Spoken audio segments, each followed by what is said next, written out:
Hello, everyone. Welcome to the session on resilience in turbulent times. First of all, I wish all of you are in the best of your health and having a safe time in your homes. There is no doubt that we are passing through unprecedented situation and challenges due to the outbreak of COVID-19 pandemic, which have infected more than 500,000 people around the globe and which have taken the life of more than 22,000 people as of now. So the situation is really evolving on a day-to-day basis, and different people are having different views on it. Some people are calling it as a man-made virus. Some people are blaming their government or their healthcare and medical system. There is some truth to some extent, but we have to recognize and realize this thing that this is really an unprecedented situation. No one could have imagined that the outbreak of this COVID-19 will transform our life in such a short period of time at our personal level, our professional level, as well as at our corporate level, due to certain precautionary and protective measures being taken by the local authorities and governments to contain the spread of this virus. So we have to focus on strengthening our resilience in these turbulent times to navigate through these unprecedented challenges at not only our personal level but also our professional and our corporate level. So we have started this series of resilience in three parts. In the part one, we are going to discuss today the personal resilience. Then in the part two and three, we will discuss the financial resilience and the strategic resilience. So as you know, in order to be financially and strategically resilient, and in order to cope with these type of unprecedented challenges, first of all, the foundation and the cornerstone is your personal resilience. If you're not able to regulate or control your own self, then of course you will not be in a position to navigate through these challenges at the corporate level or at your professional level. So today we are going to discuss the personal resilience, and then in the upcoming parts we will discuss in detail the financial resilience and the strategic resilience. So let's first start with the definition of emotional resilience as given by different experts. So according to Clohan, the first definition, he defined the emotional resilience as the general capacity for flexible and resourceful adaptation to external and internal stressors. As we all know that because of this situation, most of us are in self-isolation or quarantine, and we have almost disconnected from the outside world. So this is a time where we have to focus on building our rich inner life, where we take some of the attention away from the external and we begin to connect with some of the resources that are within ourselves. And a lot of time we don't even know that we have those resources. Consciously, we don't even think about them because we are so busy looking at the external picture and our focus is directed so much outward. This is what we need in order to develop emotional resiliency, to look ourselves, to reconnect with our own self, to deal with external and internal stressors. And that's where you build your emotional resilience also.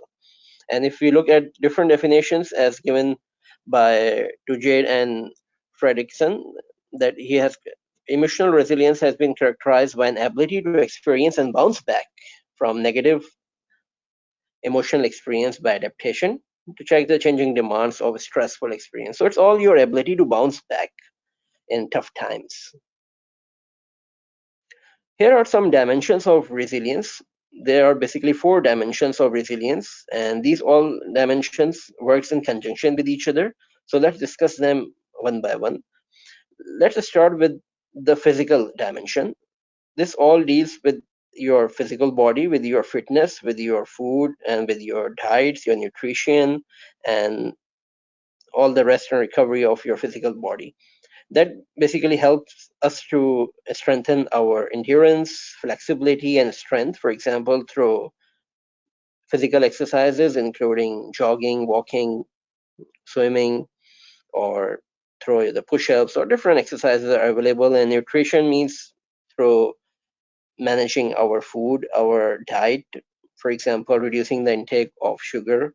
Then rest and recovery means taking enough rest, because your energy at the physical level, it impacts your all other dimensions that include your social, emotional, your mental, that includes your cognitive capabilities as well, and your spiritual. So let's discuss the second dimension, that is the mental dimension, that is based on your mental and cognitive capability that includes a self-belief, your outlook and perspective, your thinking traps.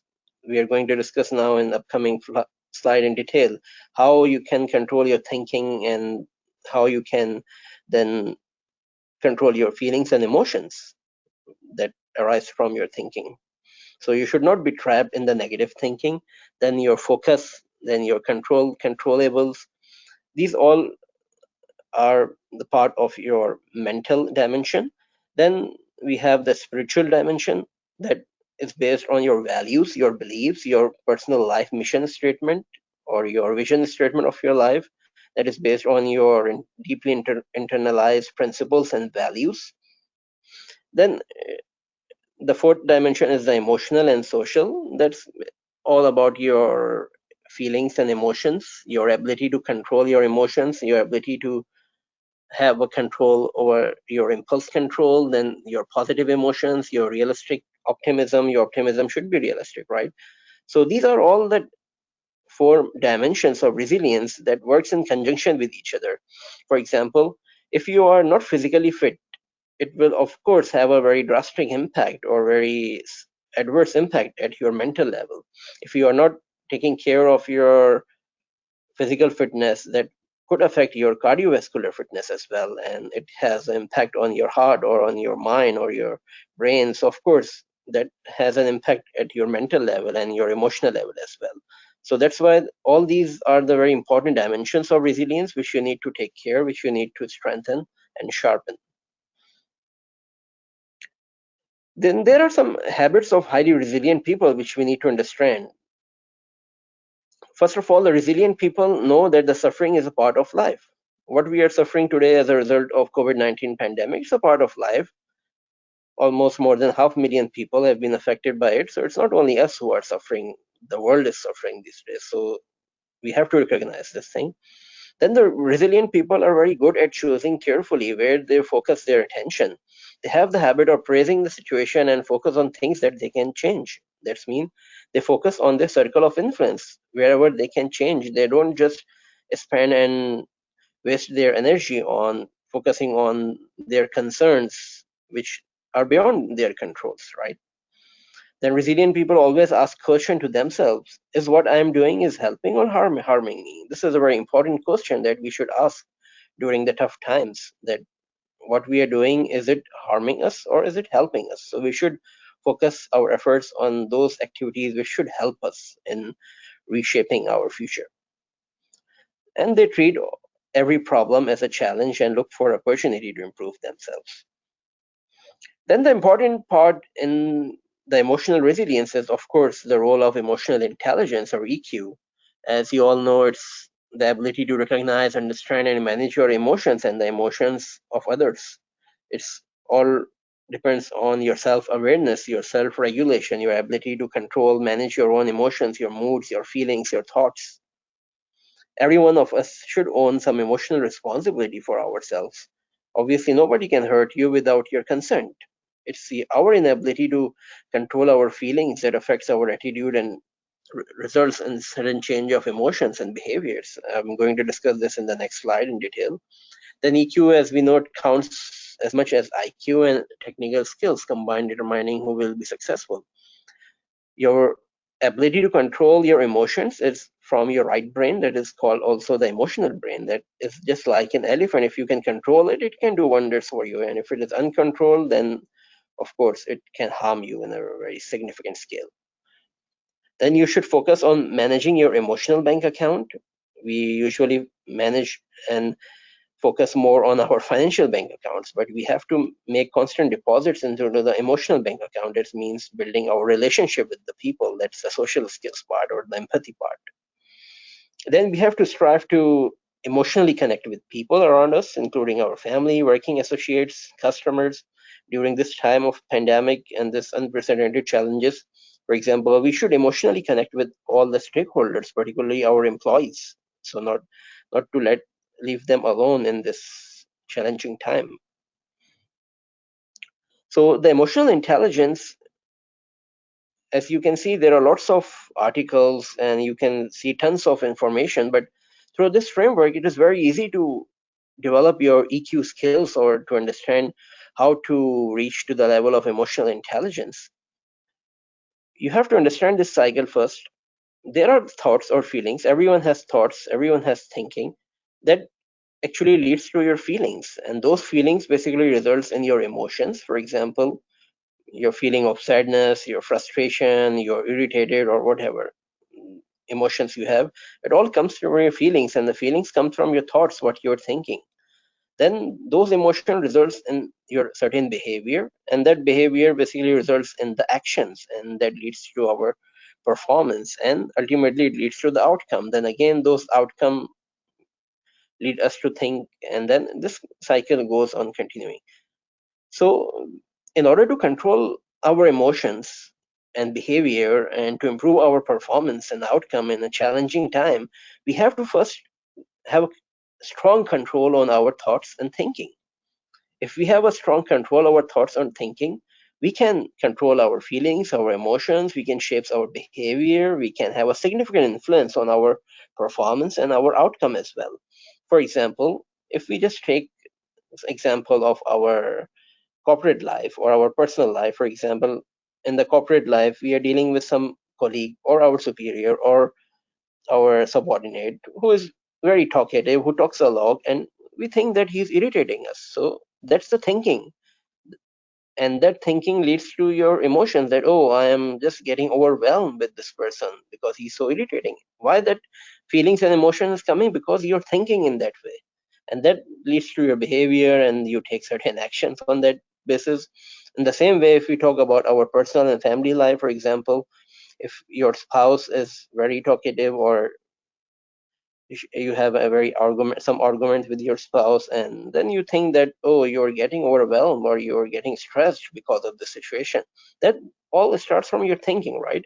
So you have to control your thoughts and thinking. That will able to control your feelings, your emotions, and this in the same way you can understand the cycle of your other people in your family, in your work life, in your corporate lives as well. Then it is very important to be proactive. Who are the proactive and reactive people? You can identify here. The reactive people are product of their circumstances, conditions, and conditioning, whereas proactive people are product of their decisions based on their deeply internalized values and principles. If we take the example of current situation that is going on, if we are reactive people, of course, we will get so much stress and so much, we will lose our nerve, and it's obviously a nerve-wracking situation. So we need to be very proactive. We should, based on our deeply internalized values and principles, because proactive people are the one who take the ownership, initiative, and responsibility, and they don't blame others, or they don't blame the situation or circumstances around them. And the reactive people react to the bad weather, whereas proactive people, they carry their own weather with them, and they have the ability to choose their response. And another ability to be resilient and to improve your personal resilience is to embrace the change.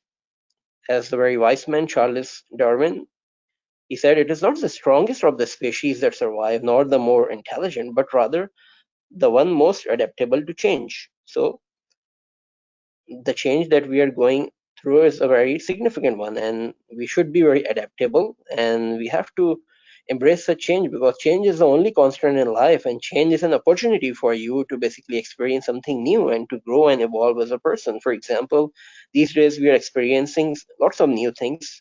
For example, we are working from home, remote working program, and lots of companies are switching towards digital platforms to provide services or products to their customers. So of course, this situation, we have to take it as an opportunity to experience something new, because the event, the pandemic or the COVID is the event. It's not only equal to the outcome.